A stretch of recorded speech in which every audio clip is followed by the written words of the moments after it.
Merhaba, hoş geldiniz. Nasılsınız?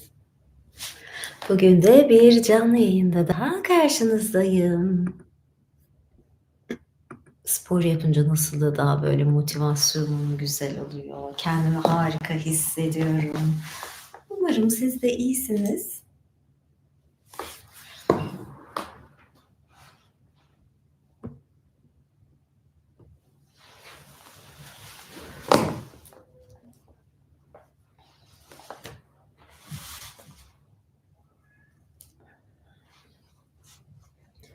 İyi geceler, iyi akşamlar.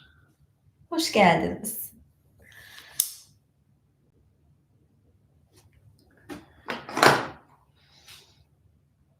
Teşekkür ederim. Gözlerim biraz şiş, göz altlarım.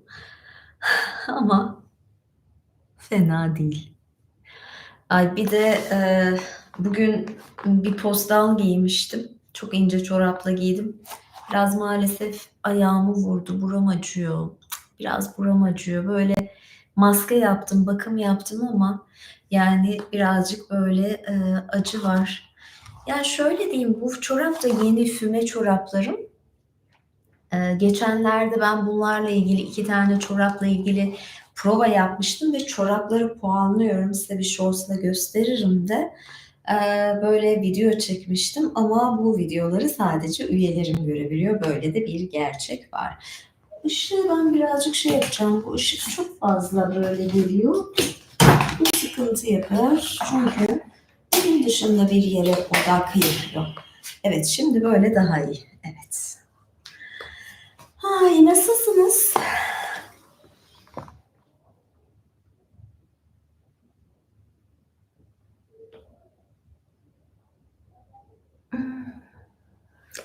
Abonelikler arasında fark, en pahalı üyelik, en çok videoyu içeren üyelik. Yani farkı dediğim bu.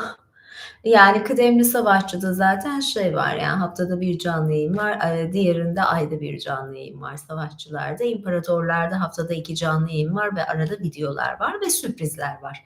Böyle bir özet yaptım. Ayrıca Patreon var, Patreon Ekstra var. Patreon Ekstra'da daha rahatım. Patreon Ekstra'da ne oluyor? Patreon Ekstra'da, mesela okuduğum bazı kitaplar var. Burada YouTube'da okuyamam mesela. Eee, ne yazıyor? Kamalar mı yakın? Anlamadım. Ah, şöyle. Hıh, şöyle şey yapayım. Buradan bakacağım sorulara. Ne yapayım? Patreon'da, şöyle bir şey var. Yani, dediğim gibi orada haftada bir özel canlı yayın yapıyorum ekstrasında. Diğerlerinde de YouTube'u yayınlıyorum. Çünkü yurt dışından üyelerim YouTube'a abone olamıyorlar. O yüzden sebebi odur. Eee, o yüzden Patreon'u beklerim açıkçası. Şöyle bir kendi şeyime bakayım, sesini kısayım iyice. Ne yapıyormuşum ben, kendimi göreyim. Hı hı. Evet.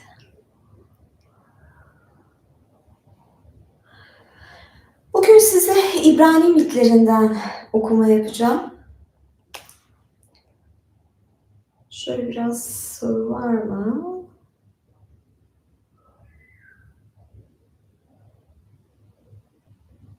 Tahtam mı yok? Evet. A, güzel gözüküyor. Ben merak ediyordum nasıl gözüküyor, Adem gözüküyor mu falan diye.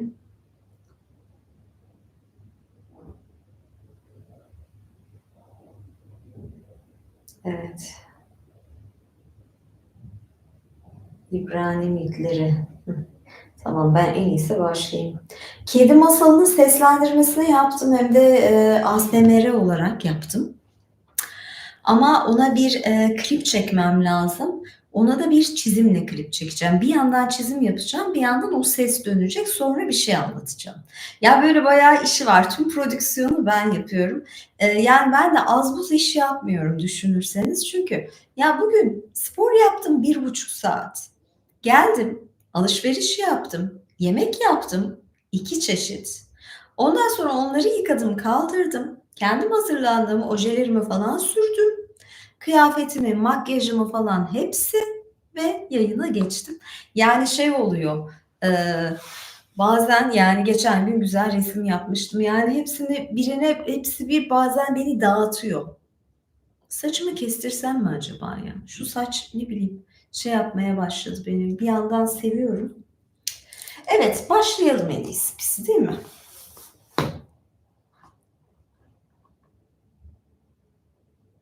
Paspas olmak istiyorsanız savaşçı üye falan kıdemli savaşçı olabilirsiniz. Yani böyle talepler için buralara yönlendirebilirim sizi.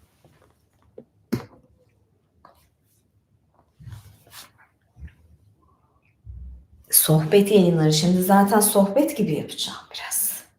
Şimdi tahtayı görecek misiniz?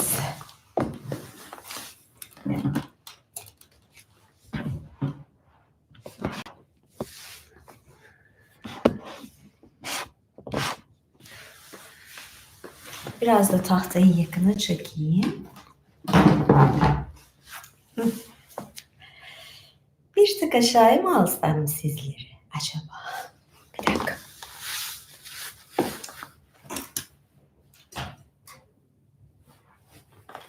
Işıkçıyım da aynı zamanda. Hem kameraman hem ışıkçı. Evet, yerleştim. Adem ve Havva. Evet, gözüküyor. Değil mi? Görüyorsunuz.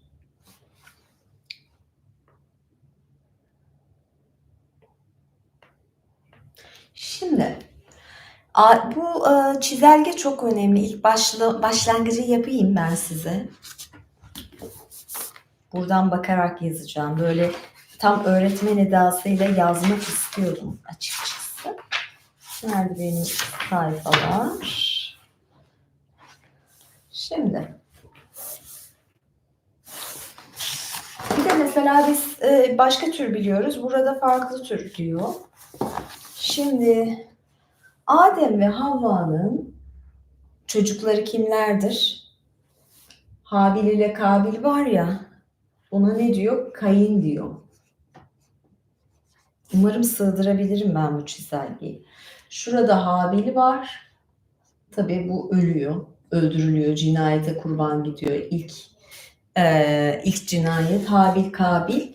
Bir de bunların başka bir çocukları var. Şit peygamber de vardır. Bu da böyle geçiyor. Buraya da Şit. Almanca'daki ya da İngilizce'deki, İngilizce'deki değil tabii ki. Şimdi bazıların çocuklarını söylemiyor. Ama ben yani evet ben de bilmediğim için onun altı böyle ineceğim. Oh, hoop earring. Thank you.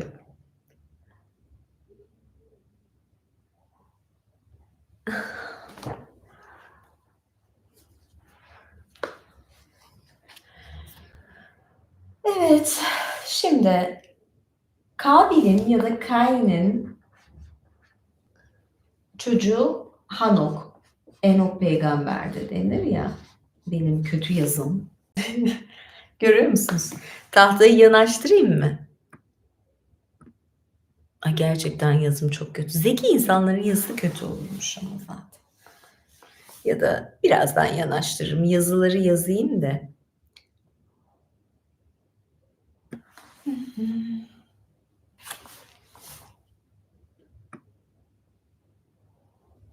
Evet.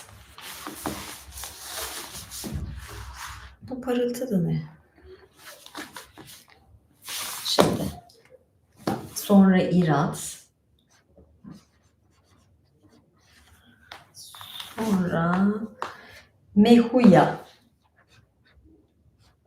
Bu da değişik bir isimmiş. Benim yazı gitti. Mehuyael.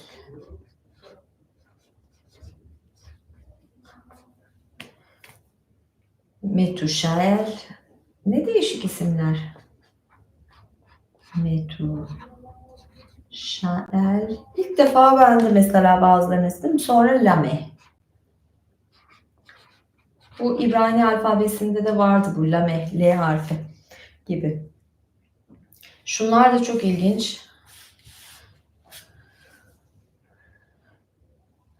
Sonra şitten devam ediyor. Bunların soyu sonra bitiyor. Bakın. Şimdi şeyin soyu var ya, ilk katil Kabil. Kabil'in soyu birazdan burada bitecek. Yabel, Yubal,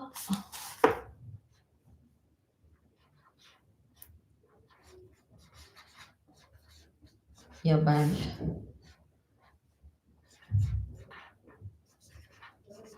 Yubal, Tubal, Kayin.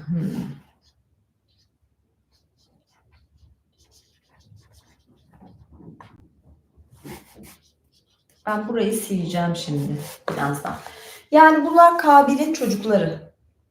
Ama sonra asıl soy Şit'ten devam edecek. Evet. Aslında bunu ben de sizle birlikte öğrenmiş oluyorum bu derste. Ay gerçekten çok fena. Çorap kaçacak. Şimdi bu böyle geliyor. Ben size biraz yanaştırayım bu kısmı.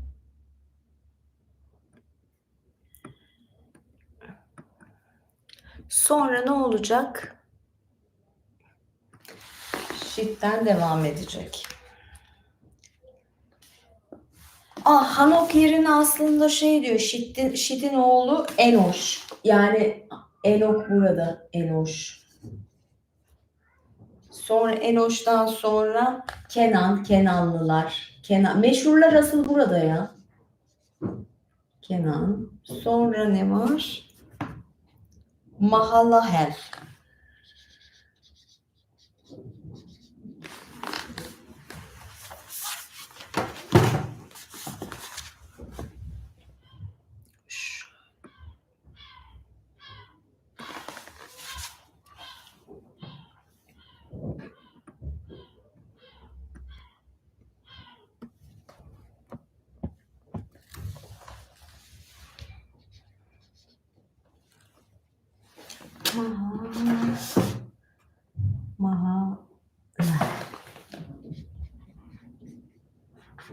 Evet, tam bugün öğretmen modundayım gerçekten. Yared Hanok. Yared Hanok. O zaman Enoş mu Hanok mu ben de bilmiyorum ha. Hanok, Metuşa.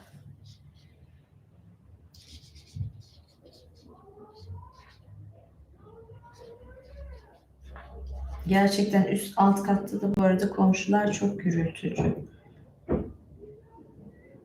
Lamek,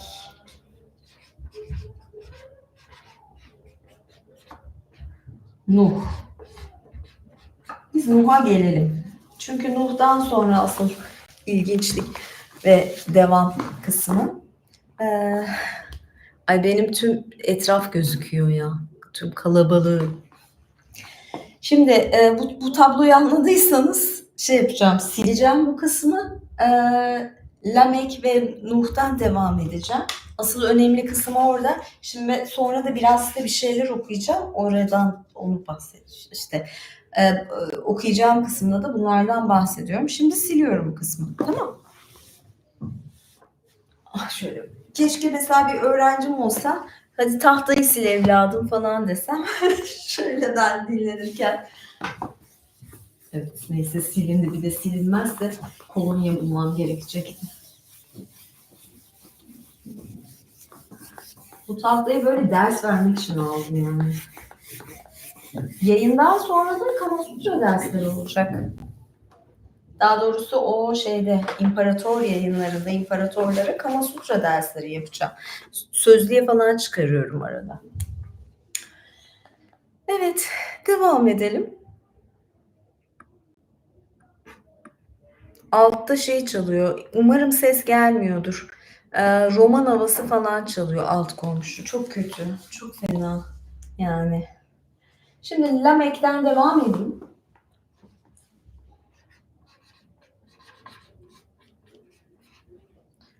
Nuh diyoruz. Noah.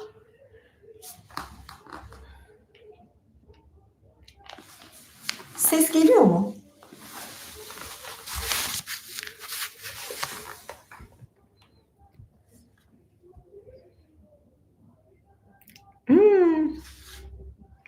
I thank you.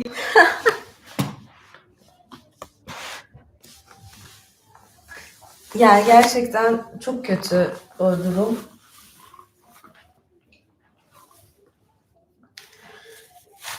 Sonra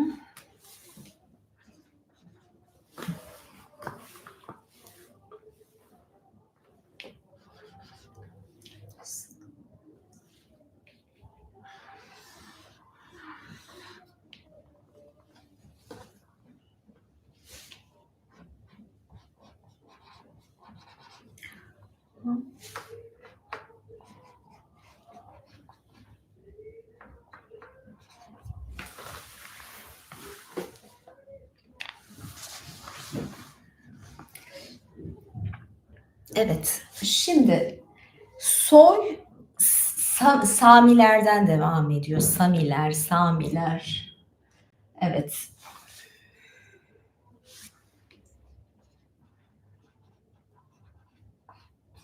Şimdi ama bir boşluk var. Böyle nokta nokta yapmış. Böyle birazcık atlamış noktalar var. Ve 7 kuşak geçmiş.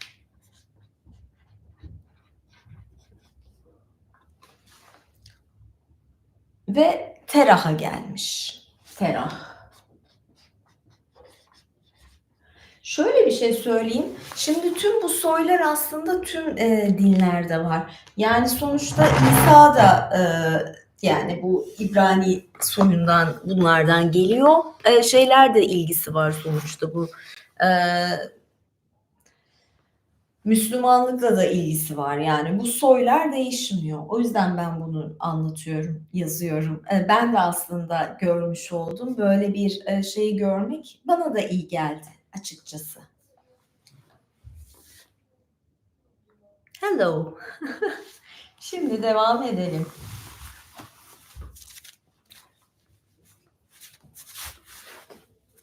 Daha yazı işim var.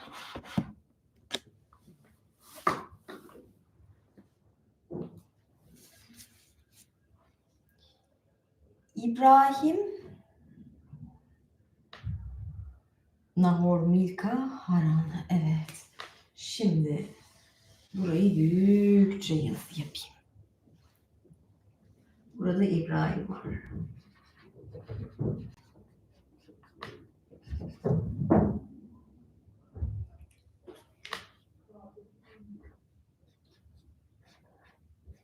Nahor,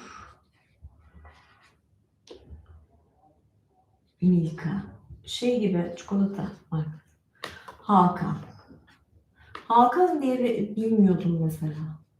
İlginç. Hakan'ın oğlu Lut'muş, Lut kavmi. Bu da helak edilecek. Bunlar yok olacak zaten, bitecek büyük ihtimalle.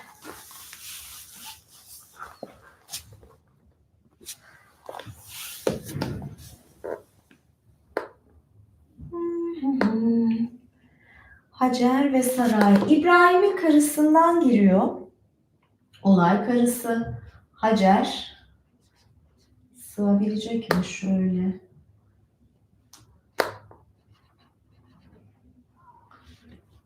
Şöyle yapalım. Hacer'den karısı. Ya Hacer'den çocuğu ve Saray'dan çocuğu.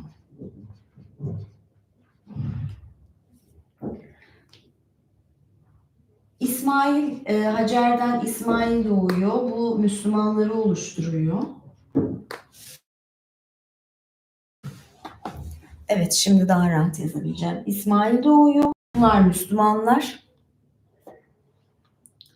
Saraydansa Sera, Saray demişler. Sera'dır. İshak doğuyor. İshak'ın ise karısı Rebeka.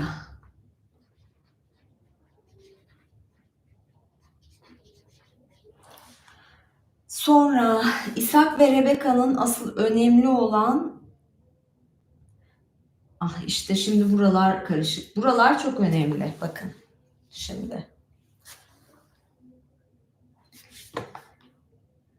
Ben buraları hep çalışmıştım zaten. İshak'ın bir oğlu Esal, Edomlular. Büyük oğlan Edom. Ama asıl olay şeydir ve buradan zaten bir sürü soy gelecek. Ben bunu ayrıca mesela şey yaparım. İshak'tan ise diğer çocuk ise Yakup. Yakup önemli çünkü Yakup'un bir sürü oğlu var. 12 oğlu vardır. Onların en meşhuruysa Yusuf peygamberdir. Evet, doğru. Niye bunlara gelmemiş? Bir dakika. Evet ama evet. Yani bir sürü çocuğu var ama farklı farklı kadınlardan. Yakup'un karısı. Zaten Yakup ise İsrailoğulları. Şöyle. Ve ben bunu ayrı bir çizelgede yazarsam daha iyi olacak. Çünkü buradan 12 çocuk var. Nahor ve Milka'dan şöyle bir şey var.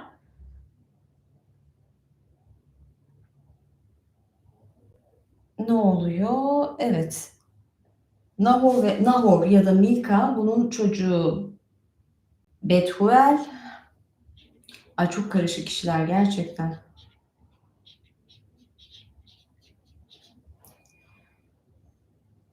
İshak ve Rebeka'nın sonrasında zaten ne yapıyor? Bethuel'in kızı Rebeka. Yani burada da bir akrabalık varmış. Sonra Laban diyor. Laban nereye gelecek? Orayla akrabalığı var. Ben bu çizelgeyi ayrıca çizeceğim. Ya bana sıcak bastı şunu çizerken, yazarken. Bilmiyorum anladınız mı, gördünüz mü? Biraz yanaştıracağım. Buradan zaten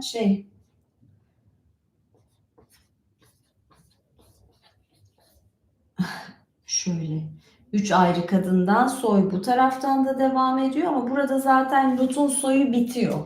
2 ayrı çocukları var. Lut bitiyor. Buradan ise Betüel, Laban burada da devam etmiyor.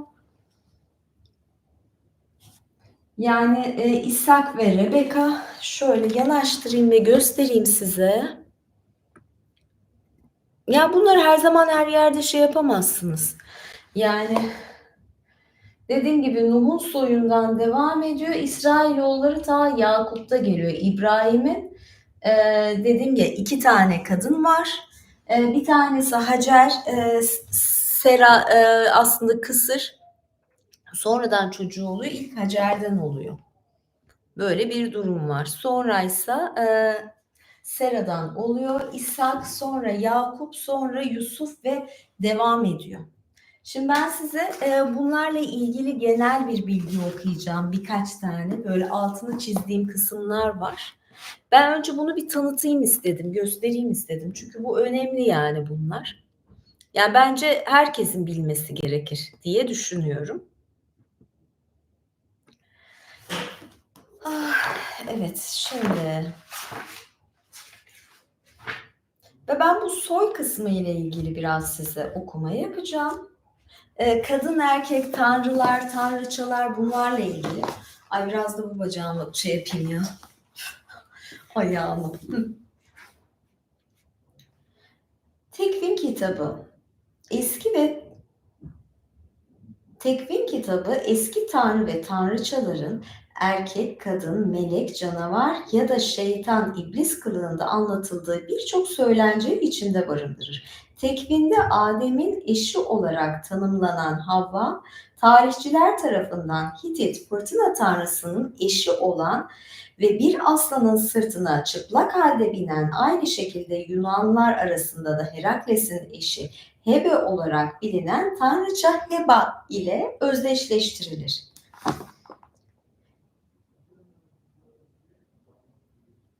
Milattan önce 14. yüzyıl Kudüslü bir prens kendisine Havva'nın hizmetçisi anlamına gelen Abdülheba ismini vermiştir. Her ne kadar İşia tarafından harabelerde barınmasıyla hatırlatılsa da Havva'nın selefi olan Lilith kutsal metinlerden tamamen çıkarılmıştır. Görünen o ki Midraş ifadelerinde cinsel ilişkiyle anlatılan Lilith bereket tanrıçasıdır ve Sümerlilerin dini metni olan Gılgamış ve Söğüt ağacında Lillake olarak karşımıza çıkar. Şimdi devam edeceğim. Bu kısımlar çok ilginç. Yani şey kısmı var, beni böyle heyecanlandırdı. Umarım birazcık sizi de heyecanlandırır, bilmiyorum. Ben böyle şeylerden heyecan duyuyorum. Evet, şimdi daha rahat oldu. Devam ediyorum. Diyor ki, kutsal kitap öncesinde Satan ismiyle de bilinen melek Samael'e ait birçok referans bulunmaktadır. Satan nedir? Şeytana tapanlar satanist denir ya, satan, şeytan, bununla ilgisi var. Samael ilk olarak tarihte karşımızda Harran'ın batısında bulunan ve küçük bir Hitit Arami krallığı olarak bilinen Samal'ın koruyucu tanrısı şeklinde çıkar. İbrani mitlerinin bir başka kayıp tanrısı ise İsrail tanrısı Yahve'ye karşı başarısız bir isyan girişiminde bulunan denizin prensi Rehav'dır. Rehav'ın bu girişimi tanrılar tanrısı Zeus'a baş kaldıran ancak başarısızlığa uğrayan Yunan tanrısı Poseidon'u hatırlatır.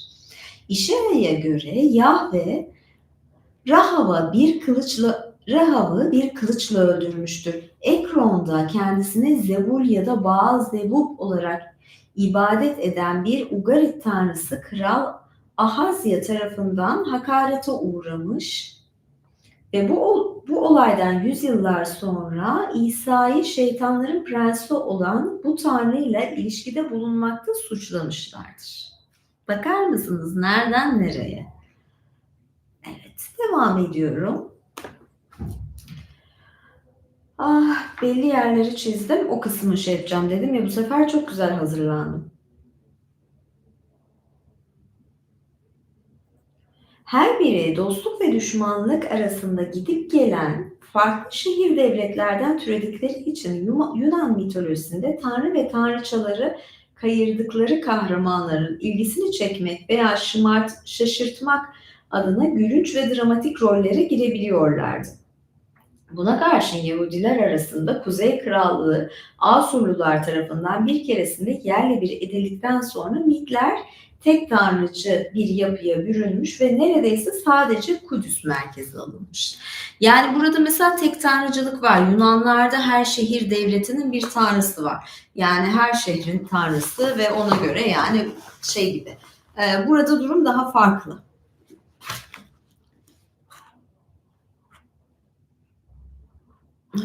Bugün yeşil sürdüm bu arada.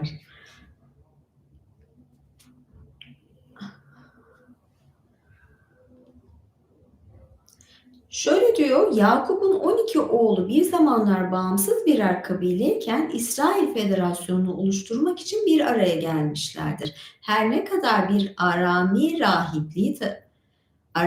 rahipliği tarafından yönetilse de yerel tanrıları ve kesinlikle Arami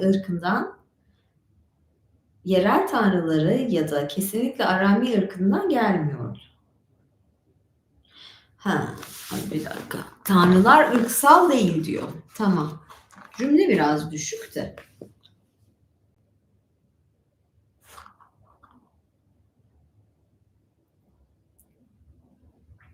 Kısmen de olsa sadece Yusuf tarihsel bir karakterle özdeşleştirilebilir. Yusuf dışında Yakup'un oğullarının her birinin ikiz kız kardeşleriyle evlendiğinin anlatılması erkek egemen bir devlet sistemi altında da olsalar toprak mirasının anne yoluyla gerçekleştiği anlamına gelir. Yakup'un ikiz doğmayan tek kızı olan Dina, İsrail Konfederasyonu'na dahil olan yarı anaerkil tek kabileyi temsil etmektedir.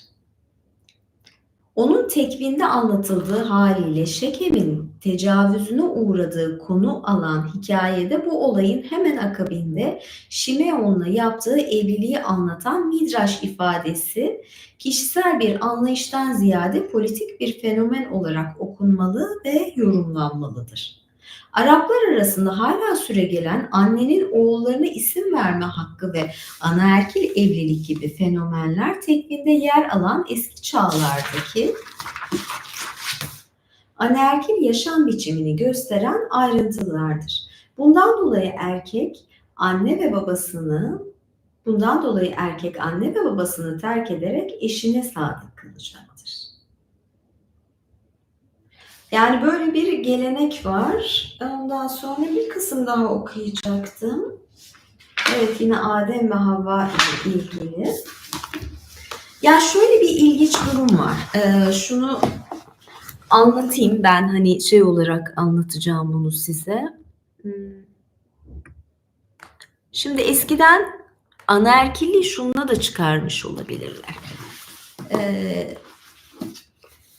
Biliyorsunuz hani tüm peygamberlerin atası İbrahim'in karısı Saray kısır.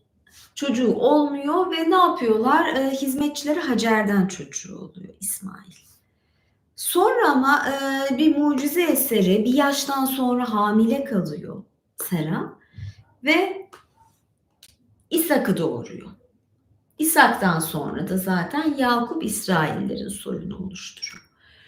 Şöyle anaerkilliği şundan da diyorlar. Eğer ataerkil sistemi tanırlarsa İsrailoğulları ya da Museviler, o zaman ortada İsmail var. Hazreti Muhammed'in soyu İsmail, Araplar. Ama Araplarla İsrailler aslında kardeşler, aynı soydan geliyorlar.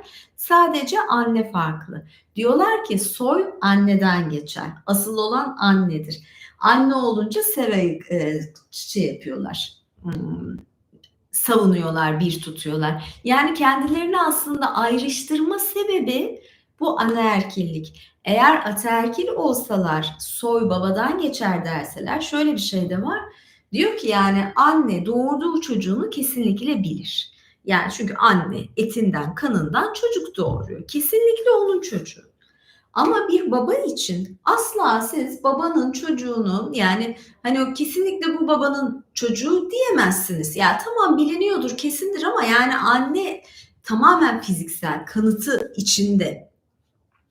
Biraz da buna dayanarak soy anneden geçer derler. Ve kendilerini ayrıştırırlar. İsmailoğullarıyla İsrailoğulları olarak zaten. Ben buna bağlıyorum. Bunu ataerkil saymamalarını. Müslümanlar ise ataerkil olarak kabul ediyorlar ve İsmail'in soyundan bahsediyorlar. Ama asıl olan İbrahim. İbrahim peygamber o yüzden çok önemli. İki taraf için de çok önemli ama işte görüyorsunuz durumu böyle yapmışlar. Şimdi bir kısım daha okuyacağım size.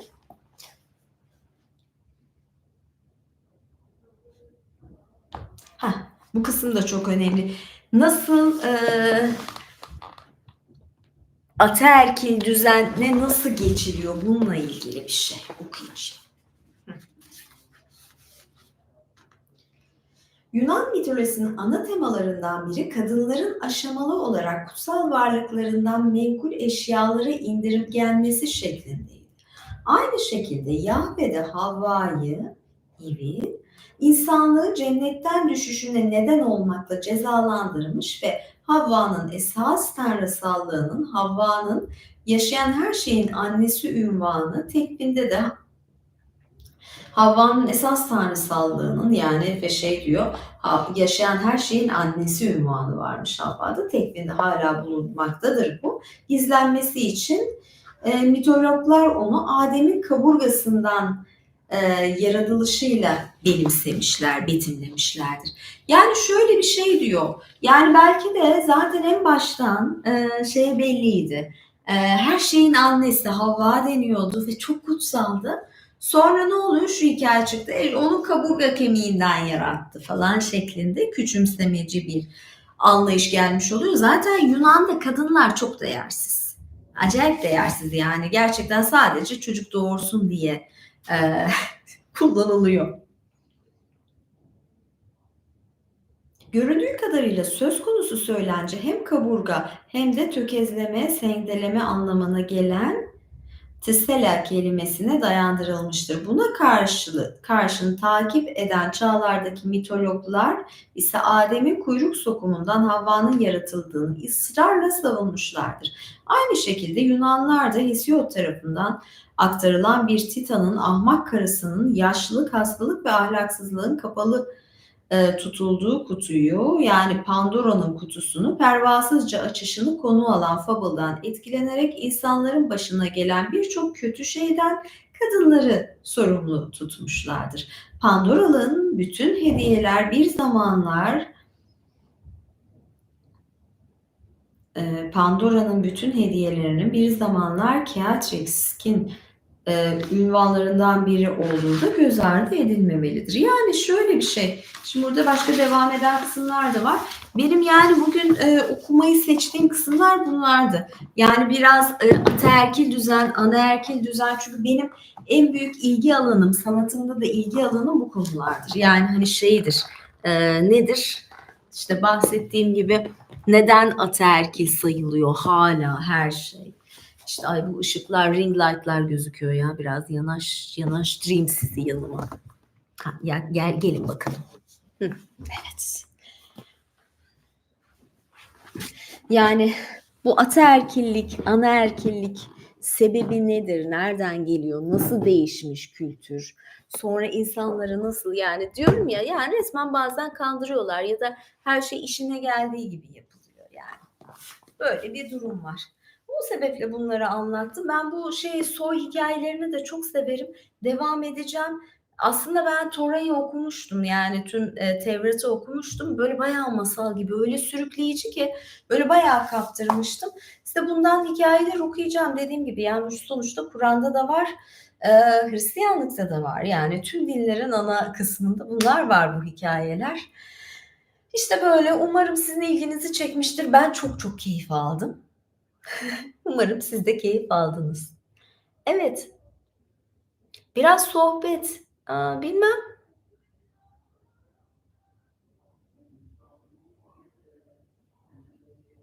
yani.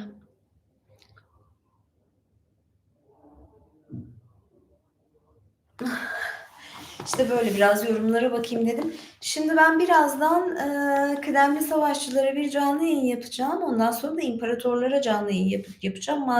Hazır tahtam burada, kara tahtayı çevirip ondan sonra biraz Kama Sutra çalıştırayım. Çoktandır ihmal ettik ben dersleri.